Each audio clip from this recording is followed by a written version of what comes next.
that was seen as a breach point. And so these three factors changed the conversation in the United States a little bit, but moreover, it changed American culture when it came to looking out at the world. Before 2001, it was the very small groups on the fringes that didn't like the American position in the world. With those decisions that were made in 2001, it steadily crept towards the center. And by the time we got to the debates between Hillary Clinton and Donald Trump over who was going to be president in the last round, the entire Democratic establishment and the entire Republican establishment was openly debating how to dial back America's role in the world. And without America in the world, there is no global system. Some countries have seen this coming and are preparing for what's next. Most have just assumed that the Americans are just going to continue what they've been doing for the last 70 years because it's what they've been doing for the last 70 years. And those are the countries that are going to be facing the greatest shocks moving forward, because they're going to come out of COVID and it's going to be over and they're going to have no idea what to do. They need a border structure that prevents invaders from getting to them. They need naval access that allows them to access the wider world for trade in order to prevent other people from coming to them. They need a stable demographic structure that allows them to generate sufficient investment to fund their system, but also sufficient consumption to make it sustainable. They need access to resources, whether those resources are food supplies or energy supplies. China, on every single measure, falls flat. It just sucks. Their borders are open. Their coasts are not indented. They don't have any good ports that are natural. Their coasts are paralleled by the first island chain, which is peopled by hostile forces. So even today, with the 40-year naval buildup that we've seen out of China, they still can't penetrate the first island chain.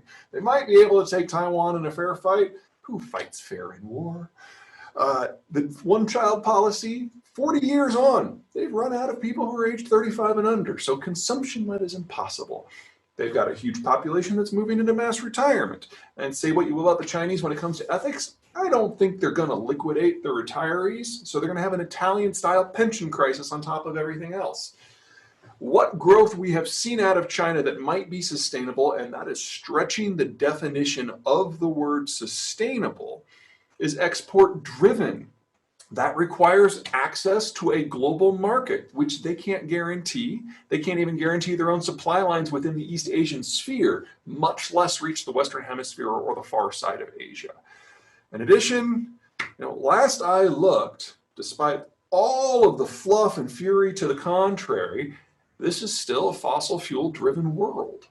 The Chinese get 85% of their energy from other continents. And the oil is probably the biggest problem. Most of that comes from the Middle East, which means it has to sail by Iran and Pakistan and Sri Lanka and India and Myanmar and Thailand and Indonesia and Singapore and Vietnam and Malaysia, and in many cases, Taiwan itself. And that assumes that nobody with a navy gets in the way like the United States or Japan. This is not simply a weak country. This is a country that could only exist in a very specific moment in time. When the Americans are providing global strategic cover, there's a global demographic moment that wants a lot of consumption, and no one that is a traditional foe of China is allowed to do anything. And that's where we've been since 1990. It's the world's oldest and fastest aging demography. Consumption has been flatlined now for almost 20 years. It's difficult to develop islands. It's difficult to even imagine Japan being able to be self-sufficient in food and energy is just hilarious. However, to counter all of that, they've got a couple things going for them. First of all, their cities are on the first island chain as opposed to the mainland, so they face the deep blue. They don't have to worry about any other country constraining them. And they have the world's second most powerful expeditionary navy, complete with 2 fully functional supercarriers, something the Chinese don't have at all. So if it ever did come to a fight between the Chinese and the Japanese wouldn't attack the mainland. Why would you do that? That would be stupid. You interfere with their shipment far from shore where the Chinese can't do anything but issue protests to the UN. In fact, you send one flotilla down to the Indian Ocean just to cut the energy supply line, and that's it. The lights go off in China in less than 6 weeks. It's not a fair fight at all. And one of the really perks that the Japanese have figured out how to deal with their advanced demography is they find countries with consumption-led demographics to invest in. Build where you sell. It's not just a catchy slogan. It's a national security strategy, and it works. Well, there's no way that it's going to be 100% salvaging, but the Japanese have been very aggressive, very forward thinking about establishing relations with various American areas. They're very active in Texas and the American South in particular, so that gives them a certain degree of political influence. They've been working very aggressively with the Indians, the Southeast Asians, and the Mexicans as well. Not all of those are going to turn out in the long run, but all of those are consumption-led economies with relatively limited security concerns. It's about as clean of an investment profile if security is going to be part of your math as you can get.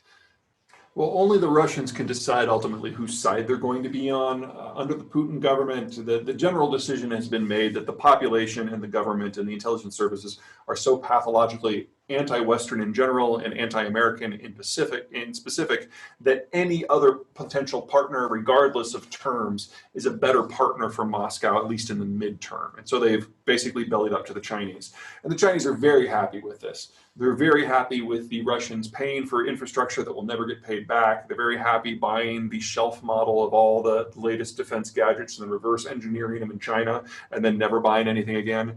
And so basically the Chinese have been raping the Russians for all that they're worth for about 10 years now. How long that will last? That's entirely up to the Russians. The challenge the Russians have is twofold. The first is geographic. They don't have any really good geographic barriers. One of the reasons the Russians have always been so paranoid is people can invade them from any direction. I'd be paranoid too. The second big piece is between echoes of demographic collapses in World War I and the collectivization and the Ukrainian famine and World War II and Brezhnev's mismanagement. It's all kind of crested at this moment. And there's just a complete gutting of the Russian population in skilled labor of people aged roughly 55 and under, which I realize takes you right up to retirement, and for everyone else in ages roughly 35 and under. So the Russians have the sickest population in the world. It's like the third fastest aging in the world, and the country is quite literally dying on its feet. You take physical insecurity, you combine it with demographic collapse, and this is Russia's last moment. And whoever gets into a fight with Russia next, that's the last Russian war. Will it be China? Will it be Germany? Will it be the United States? There's a lot of wiggle room in all of those, but remember that Russia has the worst relations with all of its neighbors. Right. Any country in the world right now. So the idea that they're going to go out quietly, I find unlikely. It'd be the best for everybody. But Russian history is very rarely about what is best. Well, the challenge was figuring out what the Russians are going to do. Is logic only plays a certain role. After that, it gets into emotion and whether or not they get caught up in short-term affairs. Also, when you have a near dictatorial system, decisions that are made by the handful of people at top, or honestly the one person at the top, can spin out of control very quickly. So let me kind of give you the three options. First is the United States. U.S. couldn't care less. The United States has fewer troops stationed abroad than any other time since at least the 1920s. We are looking to get out of complications, not into them, and certainly not with a nuclear peer. So the United States honestly just isn't there in numbers enough for even the Russians to think that that's a likely conflict. Number two would be the Chinese.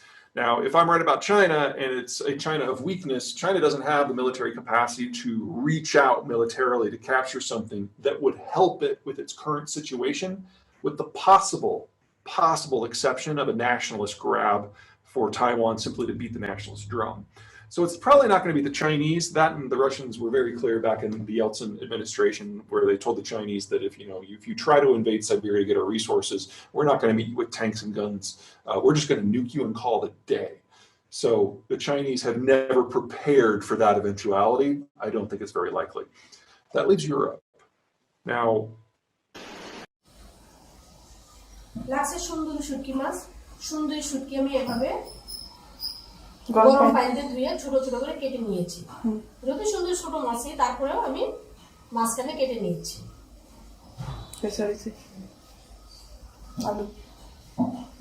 আলু কুচি বেগুন কুচি কাঁচা মরিচ